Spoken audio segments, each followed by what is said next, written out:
Alrighty, folks. So Megyn Kelly appeared at a TPUSA event. Max Blumenthal tweets out, conservative youth are asking questions about the influence of Israel First billionaires like Bill Ackman and Robert Schulman on the GOP, and all Megyn Kelly can do is deflect. There's something happening here. Let's take a look at this.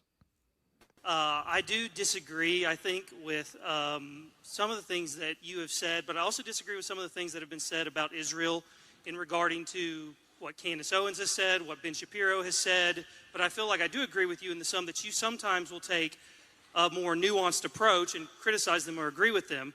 But I wanted to ask, I disagree with the Republicans. I feel like they're being vague about Israel. And so I wonder if places, I'm asking for specific people. Do people like Bill Ackman, Robert Schulman, or AIPAC, are they influencing American politicians? Are they influencing popular YouTubers? Are they influencing people like Fox News?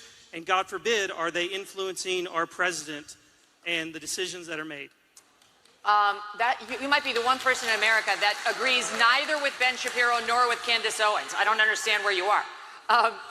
So I don't know what the answer to that is, whether Bill Ackman is influencing President Trump on Israel.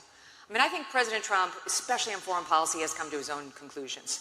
You know, look what he just said about Ukraine yesterday. You know, he's suddenly flipped the switch and he was like, I think they could win the whole territory back. Yeah, he's been coming to the wrong conclusions. He's been getting everything wrong, right? So we had Witkoff go in and negotiate that photo op ceasefire for his inauguration ceremony there.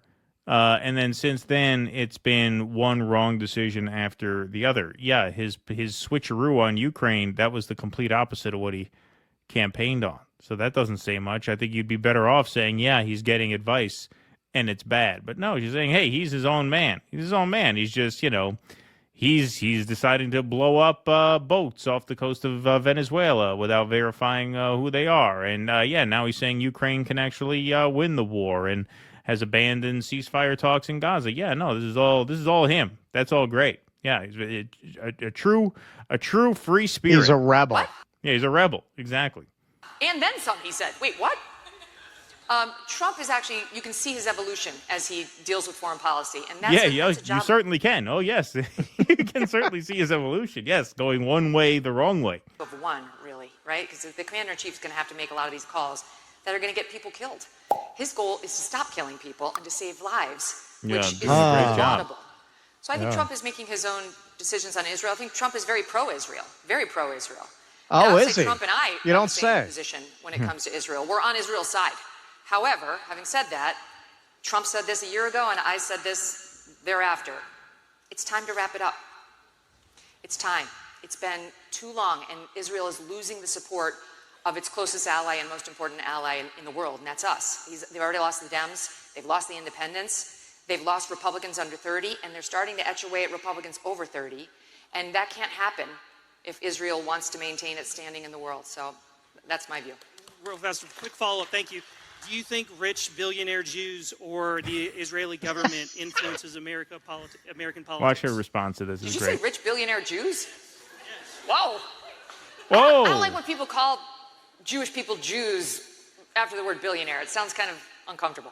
Oh, it's uncomfortable. It's uncomfortable. Miss Megyn Snowflake Kelly, Miss Anti-Woke Megyn Kelly's uncomfortable by that. It's uncomfortable. That sounds like what a blue hair would say. It's uncomfortable. That language is making me uncomfortable. What? Bill Ackman is a billionaire, and he's a Jew, so he's a billionaire Jew. Well, you can't call a thing what it is, right? You know, I mean, what is uncomfortable about that? Makes me feel I mean, especially when the person is very proud of the fact that they're one of the principal funders of Israel's war machine. Yeah. It's kind of relevant to the question, isn't it? Exactly. I don't like when people call Jewish people Jews after the word billionaire. It sounds kind of uncomfortable. Makes me feel uncomfortable. Hell, why not? If you're a rich billionaire, whether you're a Jew or you're a Christian, you're a Muslim, why wouldn't you try to exert your influence? I mean, that's what they all do. They all try to buy the president. All of them. One of the reasons Trump got elected was because he had independent money and he promised us that he wasn't loyal to anybody except for us, and we believed that promise. And so far, I feel like he's done pretty well on it. Well, no, he has that's what the kid's question is. That's what Yes. the kid's asking. It's the whole point of his question. Is doesn't seem to be so independent, right? He seems to be taking a lot of money and making decisions based on that. Megyn Kelly, the Jewish supremacist committing genocide. Wrap it up already.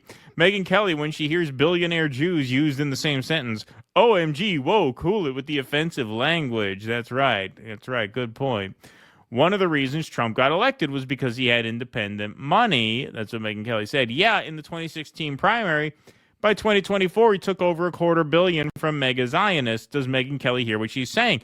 Not only does she hear what she's saying, does she hear what the kid is saying? That was the kid's point. And yes, of course, $230 million from AIPAC, all in all. Wow, look at that. Doing pretty well. Whole lot of money. Now, granted, half of that is from Miriam herself, so I don't know if you can call that AIPAC, but from Israel money, we should say. So that was just one exchange. Here's a sampling of a few more. You could see the kids at Turning Point USA getting a bit restless, as was Charlie Kirk from all reports in the last months of his life. So let's see some more footage from this event. Israel is killed in Palestine are citizens, not...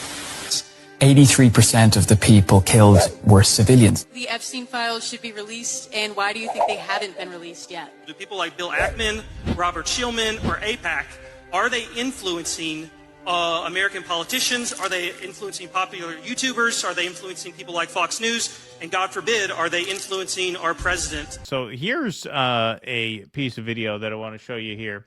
Megyn Kelly's advice to find one or two people you know you can trust. So here's a guy who is asking some questions about Israel, and he doesn't know who to believe and who not to believe. So listen to this advice that Megyn Kelly gives this young man. A lot of videos and claims out there, like conspiracy theories, like Nick Fuentes talks about them a lot, about Israel. And some of them seem kind of true, but it's hard to find true information anywhere. Where would you find good, true, Great question. information? That is a great question. I'm sure you guys all have this experience, right? Like, what's real? You hear people who you respect, like, saying stuff that sounds like crazy. And you're like, did we land on the moon? Oh, right? They can make you rethink anything. And it is an ongoing battle. It's going to be a really hard battle for all of you because you're young and you're going to have years of dealing with this. My advice to you is to find one or two people who you know you can trust. And you'll know those people because they will tell you the bad news for your side. They will not just keep whispering sweet nothings in your ear every day when you turn on their podcast or the news or what have you. And once you find those two people, stick with them. Don't trust a platform that has an agenda that's got amazing corporate backers. It's amazing when I was at advice. Fox, I did not realize that we were funded by Pfizer. You know, hey, I'm thinking about getting into literature. What would you recommend I do? Well, find one or two authors who you like and just read them and don't read Just anything read else. that. That's it. You know, if you like Mark Twain and John Steinbeck, just read those two. The hell with everything else. Just go with your gut. Just go with your gut. Just, hey, I'm thinking about, becoming a culinary student. What would you recommend? Well, find one or two dishes that you really like and just eat those every day. And don't Find a concern couple yourself of with anything else. narratives that make you feel good, where Yeah. occasionally they pretend to have an adversarial relationship to the people they work for, like me. Like me. Yeah, that's amazing advice. It's a great advice for a young, budding mind. Yeah, just find two people you like and just listen to them over and over again. No one else. But we were. There was a reason we weren't allowed to say certain things on the air. You tried to talk about what was causing autism and whether it was a vaccine back in 2005 at Fox News. It was not going to happen. So I would recommend choosing someone from the independent lane. Of course, I'm biased, but I submit to you I'm an option for you. Ben Shapiro's another great option for you. There's a bunch Ben of Shapiro. us in Oh, this Ben lane you can trust. Shapiro. And then stick with those people who don't so get me- Megyn Kelly and Ben Shapiro. So me and Ben You Shapiro. got it. Yes. Yes. Got it. If you really want to covered. open your mind, my advice is just listen to me and Ben Shapiro. Yeah. And that's it. If you want to get the full range of perspectives. Right. Exactly. What about Jack Posobiec? Doesn't he do a show with Charlie Kirk? Kind of throwing him under the bus there, no? Yeah. unless that's just your jam for fun. But I will say, once you sort of let those earworms get in there, it can kind of corrupt your thinking. So choose people who are super factual. Thank you. Jesus is Lord. Amen. Can kind of corrupt your thinking. Oh, wow. So listening to a lot of different people can kind of corrupt your thinking. You know, like the reason we got good enough at this to the point where there would be like 4,000 people watching us now is because we both stopped just listening to like, you know, liberal ideologues, right? Like we actually started opening our minds, and that's what took us out of the Democratic Party, and that's what I think made us interesting. Maybe it's just because we're funny. I don't know what it is, but I will tell you that the only reason anyone cares what I have to say is because I stopped listening to the same 2 or 3 people over and over again, and I started listening to right-wing commentators. I started reading, you know, more left-wing people and more right-wing people. Like that is how you pursue a perspective, is by listening to lots of different people, not by picking 1 or 2 people you like Megyn Kelly and Ben Shapiro. I mean, that's just amazing advice to give to a young person. It's just insane. But as you can see, the young people there have a curiosity about them. Just as it seemed like Charlie Kirk had a curiosity about him, especially, you know, as the months drove on, you know, from January to September, which is why all accounts are that he was starting to ask a lot of these questions, and speculation is that it was too many for some people's comfort level. But yeah, you could see it in that crowd. Like one thing Megyn Kelly said, which is true, it's objectively true.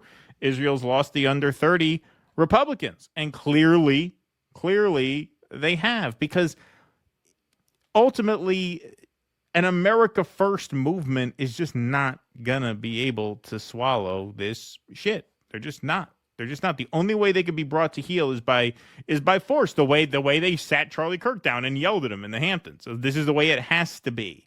Israel cannot win arguments on the merits. They can only bully their potential rivals into submission, and they have lots of ways of doing that. Bribery is the first and the easiest, and it works most of the time. But when that doesn't work, things get dicey. These people, you really can't have enough contempt for them. These people are the scum of the earth. They are taking the trust that people put in them to make themselves rich and to spread propaganda for the people who back them and support them. That's all these people are. I think it's very difficult for a lot of people to see these personalities that way, particularly when they describe themselves like Megyn does as like independent. They're not independent. They've just gone to a different controlled bubble where the money comes through a little bit differently. Doesn't come in as obvious a way through the network. They get their money differently. But they're all compromised. Megyn Kelly is not a stupid person. For her to say, yeah, listen to me and Ben Shapiro, does that seem like somebody that you can trust? But what she says there, she's kind of giving away the game. You know, pick somebody who will say stuff about your own side. First of all, she's conditioning you to think in terms of sides. And of course, those sides are this artificial right-left construction, which keeps you out of workers versus people like her and the people that she actually works for and whose narrative she actually peddles. And she's also telling you to be, as you pointed out, incurious. Why would she tell you that? She's a lawyer. She has survived in this business for a long time. That's not a stupid woman. That's a sociopathic woman. That is a very smart woman who really doesn't give a shit what happens to the people who trust her. And that is true of most of these figures. Most of these figures could care less if their followers all ran off a cliff tomorrow, as long as they keep getting paid. They don't give a fuck about you. And it's sad. It really, being in this space, it makes me angry when I see things like that. Going to your point of like evolving, we've evolved. I know I've evolved since we've had this show. If you're actually curious and authentic, you're going to learn stuff as you go. Like, you're not going to be in the same place after years, 3 years that we've really been pounding this hard as we were at the beginning. I've learned a lot from our audience. Our audience has turned me on to stuff I didn't even know existed. When I came into this space, coming out of theater, I was very curious about what happened to the culture. I had never heard about the Congress for Cultural Freedom or evidence that intelligence services directly got involved in culture. I had a theory of what it was. It didn't involve that. And once you start seeing that, it leads you to see a lot of other things. If you're just in it for the grift, you're not going to change. The only change is this would be my corrective. This would be my answer to this kid. Look at the people who evolve and change when it doesn't really make commercial sense for them to take the positions they take. The people who change based on which way the wind is blowing, avoid those people like the plague. And as you start to look at those things, what you're going to realize is most people, particularly people with big platforms, fit that category because the people who they have behind them boost their visibility because they're spreading the messages they want them to spread while pretending to be independent. Please clap.